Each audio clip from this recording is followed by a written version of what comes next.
Hello NYWC-ites, I'm the administrator of the NYWC message board, Robert Lottie, and with me again are my fellow NYWC-ites, Jessica and Sam. And no, your eyes are not deceiving you. Way better. We wrote this, I put this before we went on the air here, and yeah, we're better than Mastretta. Everyone's better than Just about everybody and their mother, alright. But, nonetheless, Till I Collapsed 2019 was an awesome show for all five of us NYWC-ites to return back as a cohesive unit. The night began with tag team action as we saw representing the Hand, the Audacity, Seth and Michael Cortez, accompanied by Lawyer David, as they did battle with Man Bun Jesus Johnny Radke and I'm guessing new Fifth Dimension member Christian Nunez, who was wearing a Man Bun Mania t-shirt. Of course, the Groovy Grizzly was accompanied by them. Yeah. And in that match, the Man Bun Jesus, Johnny Radke, and Christian Nunez were victorious over the Audacity. Your thoughts? I liked it. It was a good opener. All right. It was good. Okay. I liked when Sam was chanting, "Let's get high, let's get high, let's get high." Or we want pot at one point. That was good. That was okay. Then up next was singles action as we saw no longer yours truly, the handsome devil Alex Reynolds did battle with Ryan Clancy in a very good matchup. Yes, that was. That was a good match. I was lost. And Sam, that's like Alex, the poor guy that Sam keeps like bugging at the shows and really comes out. Yeah, it does. He likes him, I think. I know. And then, by the way, it was Ryan Clancy was victorious over the handsome devil Alex Reynolds. Good. You mean good? You were there. You saw it. Next, and actually, after being defeated, Reynolds was telling the referee he was not leaving the ring. He's sitting in the corner. Out comes Mark Sterling in a suit and tie. He's trying to convince Reynolds to come out of the ring. And all of a sudden, Dickie Rods and Salvatore Savelli come out for the next match. But then up on the screen, we see Johnny the Body Levante. I apologize, I got his ring name wrong. He came on the screen and he was trying to get in Salvatore's head, telling Dickie Rods that Sal's using him. And eventually, I guess out from the crowd or under the ring came Raymond Shaw and Reggae Donis, the scheduled opponents of Dickie and Salvatore. And the match was on, which saw Dickie Rods and Salvatore Savelli defeat Raymond Shaw and Reggae Donis. Yeah. Yeah, okay. It was a good match. It was alright. Okay. But it was good. Yeah. Next up, in a pretty good singles matchup, we saw the Meat Man, her favorite little guy, John Silver, #1. do battle with Flawless Blake Morris in a hot and heavy contest. That was a good I remember match. when I gave Blake Morris the middle finger and he went boo like this to me. Oh, you gave him a sight for the bird watchers, huh? Yes. But in any event, Blake Morris defeated John Silver with the Tombstone Pile Driver to get the win. Next up in a singles competition, we see Tinder Tom do battle with the Hand of God Talon. Yeah, Talon. And early in the match, Tom was attempting to hump Talon in the early going of the match. Up the butt. Well, not like that 80s song Doing the Butt. Yeah.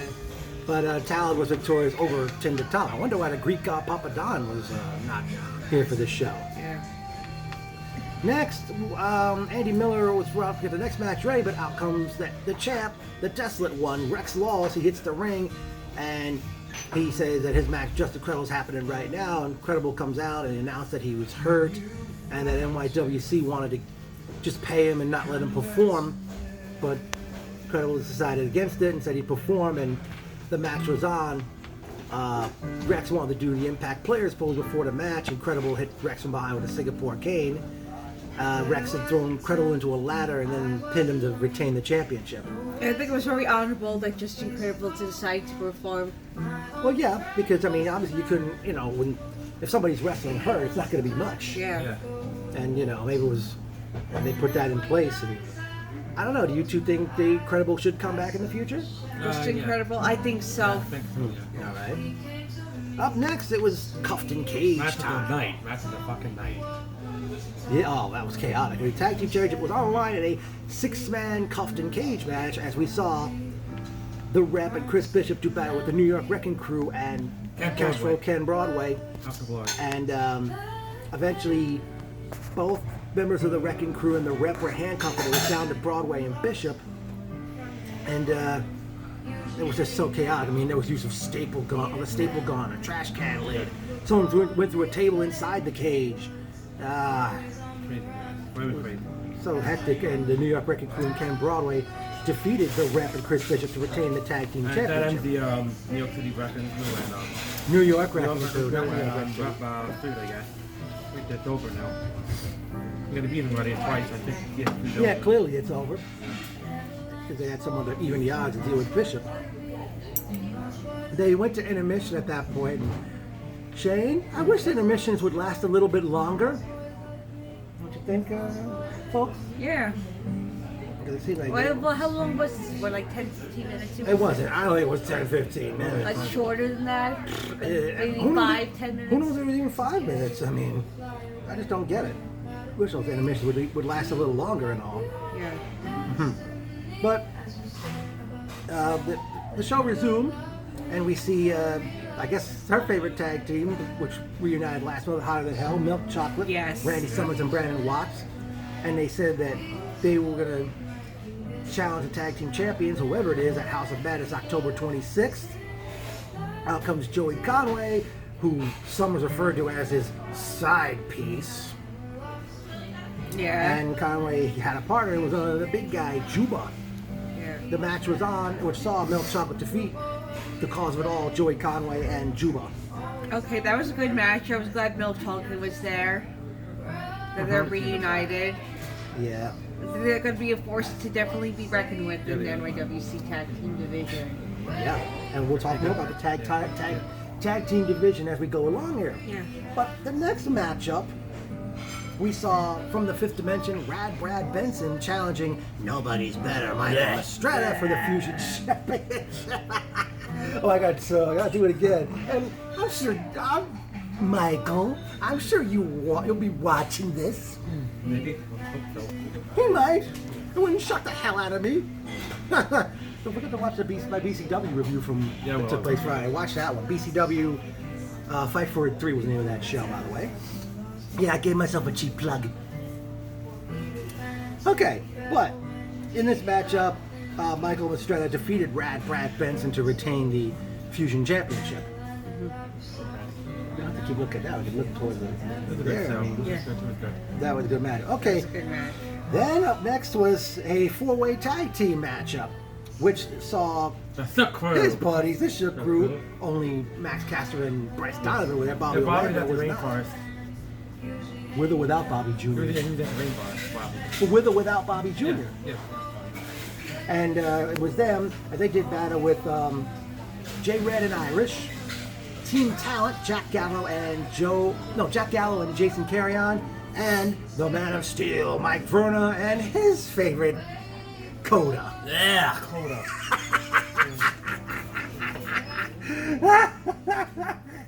He's not.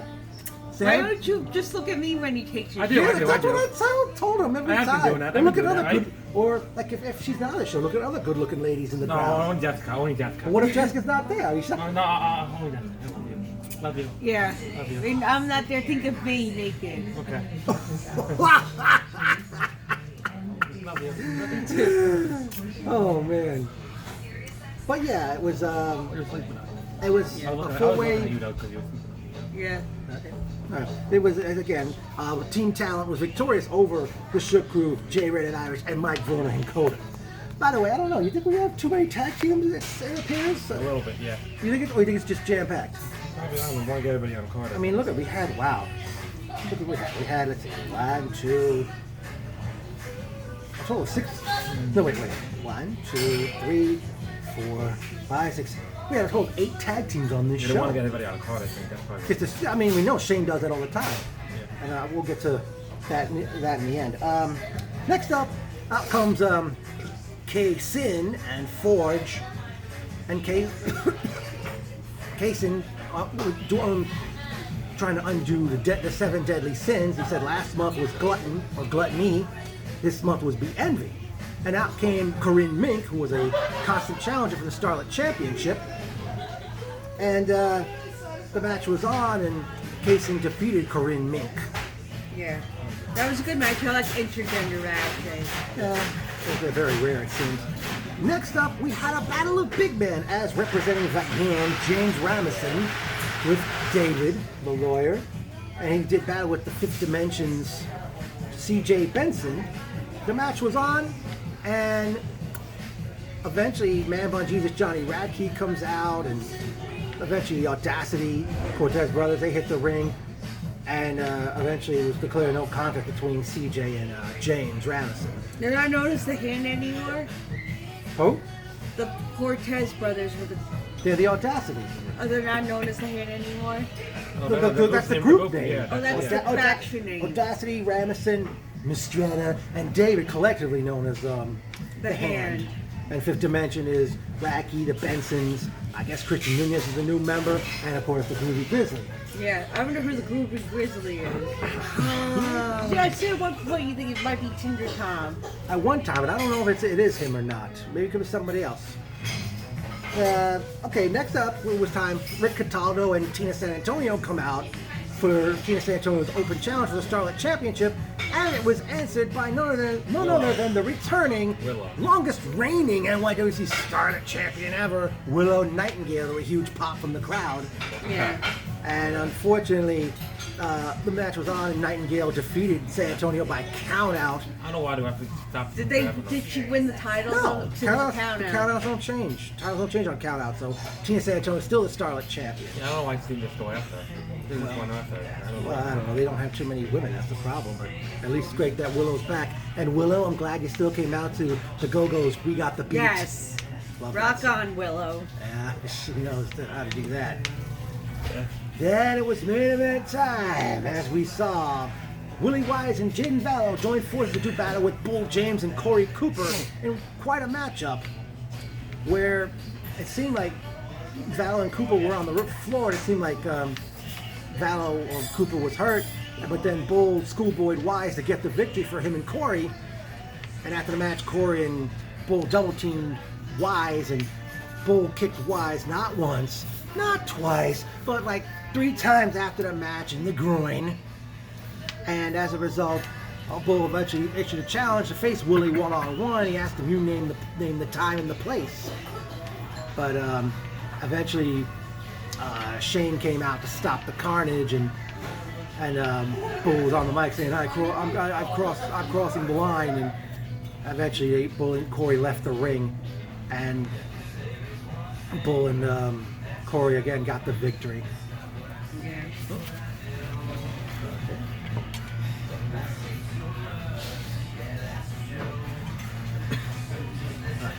Personal notes time. It was great seeing Shane, Charles, Chris Perry, Steven Scogan. Shout out to Steven Skogie for taking the selfie of Sam and I were just incredible. Thank you, Steven. Kevin, his brother Steven.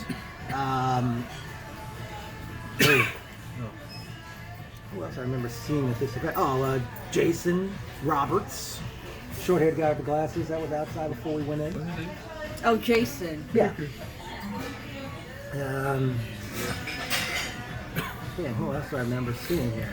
I noticed former NYWC competitor Debbie Kane in the building. Yeah, with David Adams. Yeah. Miss him as a ring announcer. I think he ring announces House of Glory, by the way. Oh, he does? David Adams. He's good. Yeah, he is. He reminds me a lot of the David Penzer of WCW influence he's got.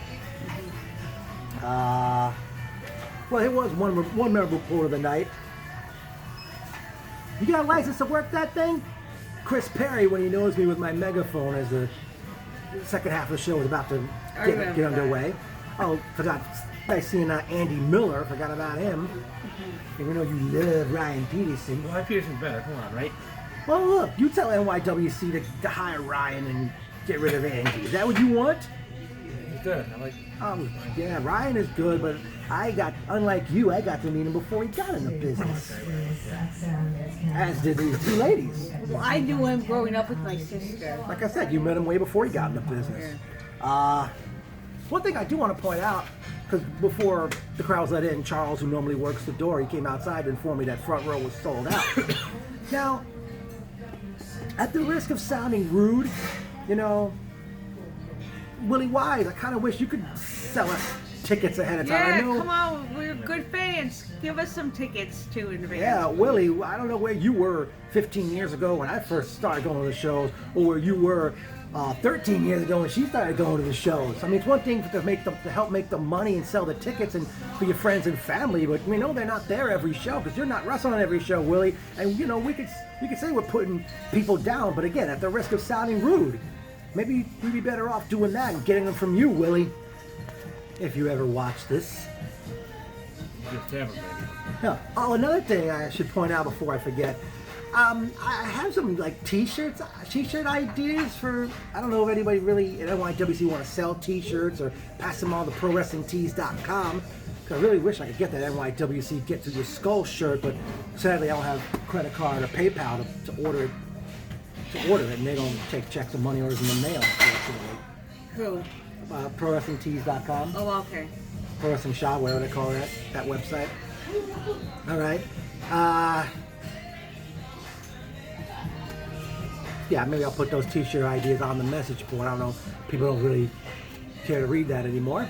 But it was great to have all 5 of us back together as a one cohesive unit. Yes, the at gang's all NYWC. back The together. band came back together. But NYWC presents a double dose of action in the month of October, as they first on Saturday night, October 19th, present Firestorm from the Coram Fire Department in Coram, Long Island. And then they return back home to the NYWC Sportatorium on Saturday night, October 26th, as they present their fall classic, House of Madness. House of Madness indeed, which is 5 days before Halloween, by the way. Yeah. We already know Milk Chocolate's, I guess, challenging the New York Wrecking Crew for the Tag Team Championship.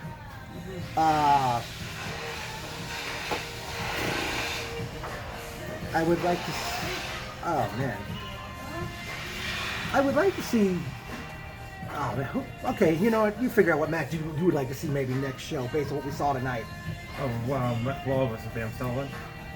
Oh yeah, maybe we should see that. Since Yeah, Bam yeah. didn't make it and he's #1 contender. Yes. I'd like to see Rex Lawless face Bam Sullivan heavyweight Oh, championship. and Ben Watts still has another opportunity to win. I don't know who's going to get that. He's seen it teaming with Summers again. But we already know about that practically, based on what they said tonight. I would like to see a triple threat Starlet title match between Tina San Antonio, Willow Nightengale, and Sam Pickles. Not a bad idea. Pickles was not even there tonight.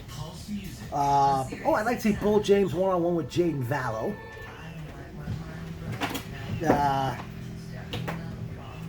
I wonder, since the Hand and the Fifth Dimension are the only factions in NYWC right now, I wonder if that's telling us who's facing each other in the Psycho Circus match in February. They have Yeah. a championship, though. Well, the circus matches always have the titles on the line every year. Yeah. But I don't know if that's going to be the case, but it's too early to tell. Even though Andy Miller did announce to the crowd that House of Madness kicks off the road to the Psycho Circus on October 26th. And it looks like if all goes well, she and her sister will break the curse because they've missed that show for the last few years. Yeah. Oh boy. What else can I think of that was... Oh, great seeing Erin. I forgot about her. Yes.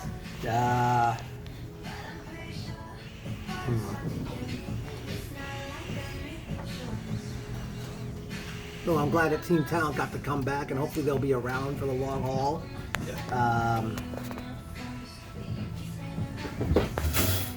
What else can I think of here? That's it. Wait, I'm trying to think of other stuff. Yeah, I really was hoping to meet that lady in the crowd, but I backed down again, and I just don't think, it's hard to think the same when you plan ahead, and then when it's all in front of your face, a different scenario. But, can't wait for House of Madness October the 26th. So, if the two of you have any parting words, your thoughts on everything all together. Can't wait for the 26th. Can't wait for the 26th. Mwah. Love you. But, looking back, based on tonight, do you think it'll top last year's Till I Collapse? Nah. No? You don't think it did? I think it did, actually. I think it did. Oh yeah, it did, because last year was Woody Wise and Tito Santana in a tag match. Oh, And also, that was also 1 year ago, so here when the culture began. Yeah, I don't know. Tough. Yeah. Okay. But I think that's going to pretty much do it. And yeah, I'm reminding it one more time. So, Everyone's better. We're better than yeah. And by the way, we're just going to do this. Obviously, we're not going to chant too loudly, but all together now. NYWC, NYWC, NYWC, NYWC. See you at House of Madness.